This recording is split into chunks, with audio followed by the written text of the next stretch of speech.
আজকে তো বৃহস্পতিবার, তো আমি রান্না করেছিলাম সয়াবিনের তরকারি। তো সয়াবিনটা ভালো করে গরম জলে ভিজিয়ে রেখেছি, তারপর তেলে ভেজে নিয়েছি একটু। তারপর দেখো জিরে আর শুকনো লঙ্কা তেজপাতা ফোড়ন দিয়ে আলুটা ভেজে নিচ্ছি। আর আলুটা ভেজে নিয়ে টমেটো আর শুকনো লঙ্কা আর আদা বাটা দিয়ে ভালো করে কষিয়ে নিচ্ছি। তারপর লবণ আর লঙ্কার গুঁড়ো, হলুদ গুঁড়ো সব দিয়ে ভালো করে কষিয়ে নিচ্ছি।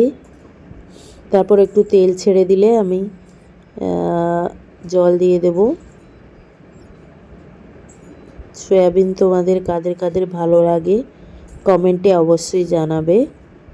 আর আমার টপের মধ্যে একটুখানি গিমের শাক হয়েছিল, ওটা ভাজা করেছি। তো ভাজা সয়াবিনটা দিয়ে দিলাম, দিয়ে ভালো করে কষিয়ে নিয়ে গরম জল দিয়ে দিয়েছি। তারপর ফুট এসে গেলে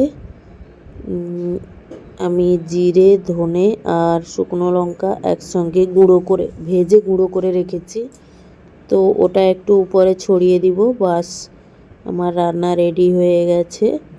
এরকম কার কার খেতে ভালো লাগে কমেন্টে জানাবে। আর টপের মধ্যে একটু গিমে শাক হয়েছিল, ওটা ভাজা। তো কেমন লাগলো, টাটা সবাইকে।